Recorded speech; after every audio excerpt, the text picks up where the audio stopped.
time to talk about the Hungarian presidency of the Council of the EU and Orbán's cooperation with populist parties. We're joined by Romain Le Quiniou, Managing Director of Euro Creative and an expert in European affairs. Good evening, Romain.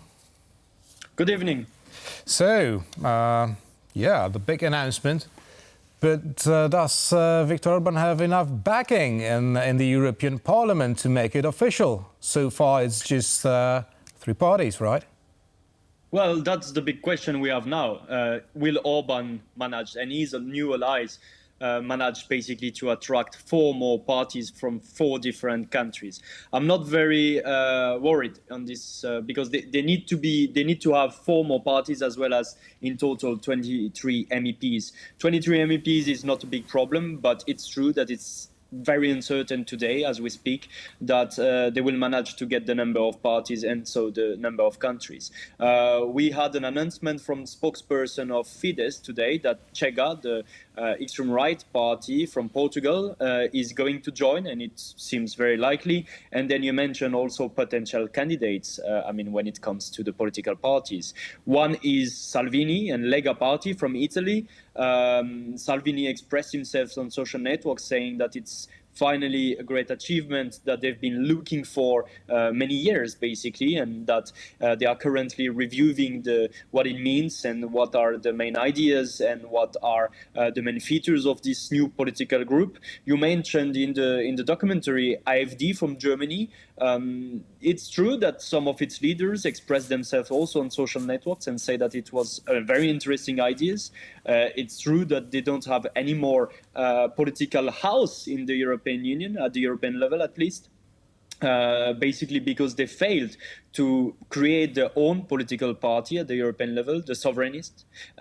So they have no house today, and it's likely that they will like to join. But we know also the very complicated relations between AfD and Viktor Orbán, so it's very unlikely. And then we have rumors from different parties, from different political groups at the European Union level, and it's very undecided if some will join. I have to say that three main figures can change things when it comes to the recomposition of radical rights at the European level. And these people are Giorgia Meloni from Italy at the head of the ECR, PiS, the Polish party, the former party of the Prime Minister, of the former Prime Minister of Poland. And the final one, who is less mentioned, and I think this is very important, who is Geert Wilders from the Netherlands, who can play a very central role.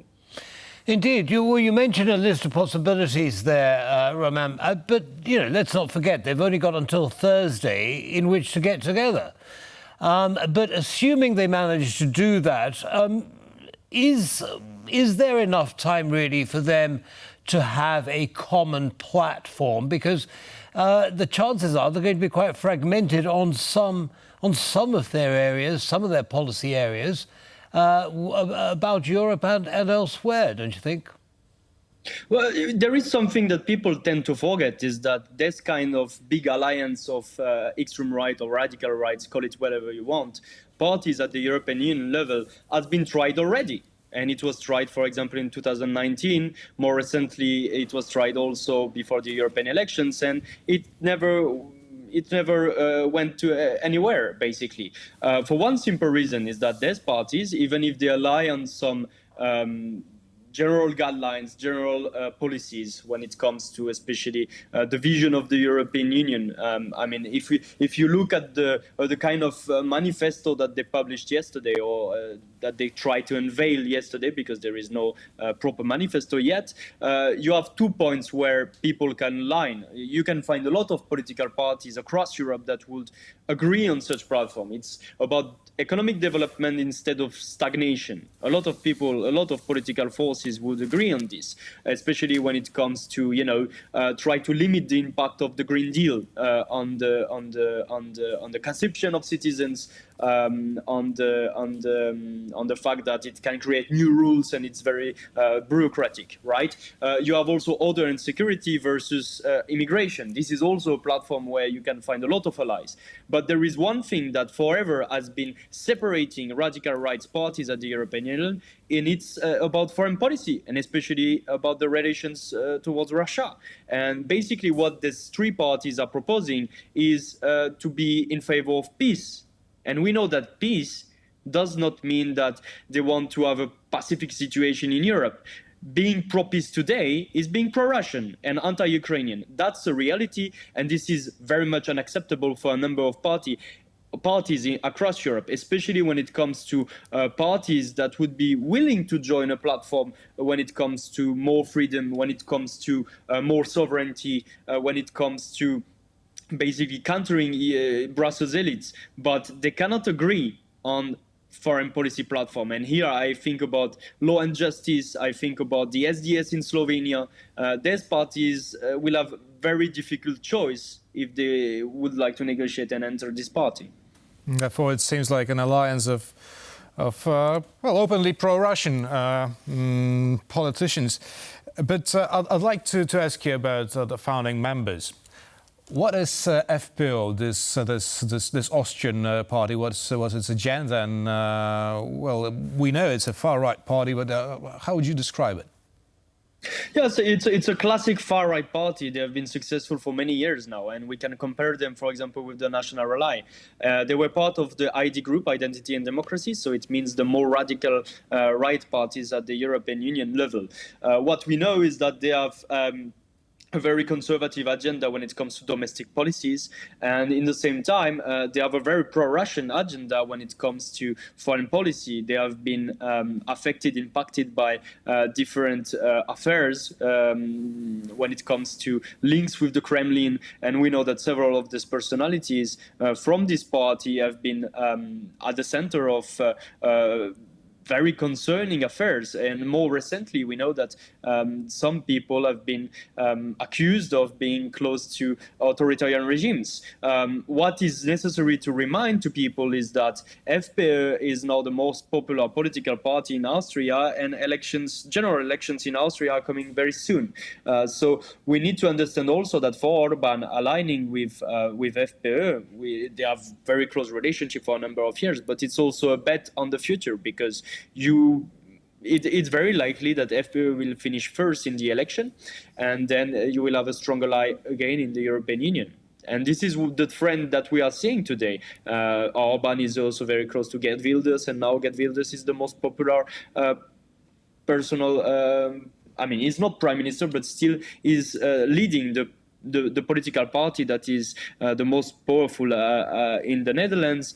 And this is also the case for Babiš. We know that Babiš has taken a very populist turn, a very anti-elite turn. He was already a populist, but now he's much more radical since he left power a few years ago. And as of today, he's also one of the favorites when it comes to the next prime ministership in Czech Republic. So it's a bet on people that will count, politically speaking, at the European Union level. OK, so Romain, one must ask the question, what has triggered this wave towards the right? Has there been a single thing or a combination of things that have pushed voters more to the right than they were? Well, I think, I'm from France, so we can speak about the French case, but I think this is very similar for a number of countries in the European Union. And it's not only, a Western European tendency or Central Eastern European tendency. I think that we have a tendency of political forces which are populist and which are conservative because they are answering some existential questions from citizens. And I think that is based on three levels. The first one is a phenomenon that is within our societies, that we have more and more tendencies of being anti-elitist because citizens believe that the traditional mainstream political parties and politicians have failed. Because basically the condition of their life have deteriorated, or there is the perception at least that their quality of life deteriorated. I think there is a second element, which is about consumption and basically purchasing power and the economic the economic argument is also a very strong catalyst for the popularity of far-right political parties. And if you see the political programs of most of these far-right political parties, they are not ultra-liberal when it comes to economy. They advocate for giving more resources, more money to ordinary citizens. And then the last part of the explanation, I believe, is about identity and what we are living in Europe, especially in Western Europe, much more than in Central Eastern Europe, is basically the feeling that our citizens have the feeling that there is this trend in our societies, in our countries, that life will be more difficult tomorrow than it was yesterday. And this is a very strong feeling when it comes to voting or not for a party, because people feel that basically they are left alone and that their quality of life is deteriorating. They are afraid of terrorist attacks. They are afraid of immigration. They are afraid of economic competition. They are basically afraid for their own daily life. And these political parties offer very simple solutions, but solutions which are very pleasing to hear for citizens.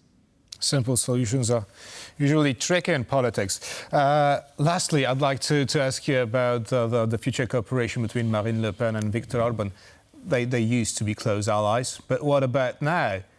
Will it be a friendly competition in the European Parliament, or rather an open war? This is also something that we have to discuss, and we didn't really talk about Marine Le Pen and potentiality to join this group. What we can say and what we should say is that, of course, the relation between Viktor Orbán and Marine Le Pen has been ongoing for years. But what we should remind is that the quality of this relation was not exceptional. That for a number of years, Orbán, but not only Orbán, also a lot of leaders, many leaders from this far-right environment in the European Union didn't believe that Le Pen would be able to one day take power in France. And this is why they had some relationship with her, because she was a figure of the European far-right. But in the same time, they didn't really believe that she will have a top role. What has changed is that basically Le Pen, for the past 2 years, since the 2022 general elections, has a strengthened role. She is now the most popular. She leads the most popular political party in France, and she's now very close to get power. First, with Bardella as a potential prime minister after the French elections in 1 week, but also to get the presidency in 3 years. So this is why also you will see, and you have seen already, Orbán and a number of leaders being much more cozy to Le Pen.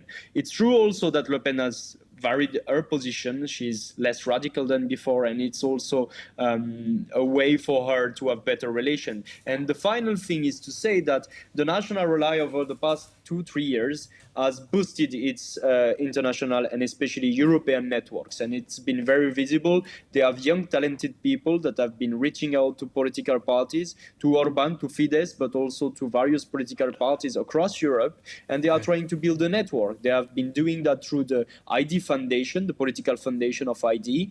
They have been doing that also through the CPAC summits, which covers basically the conservatives from the West, not only from Europe, but also from the US, for example. So they have been building these relations with the hope that one day they will be able to close the gaps between the political parties from the far right at the European Union level. But it's not yet the case, and we have to see if Le Pen will join or not these new parties. What we have to remind is also that Le Pen needs to be the head of a far-right political party. If she's not at the head, it will be very difficult. This is the reason why. And that's the case. That's why I asked you this very question. Romain, thank you very much. Romain Le Quiniou, Managing Director of Euro Creative and expert in European and, of course, French affairs, was our guest tonight. Thank you. Thank you very much.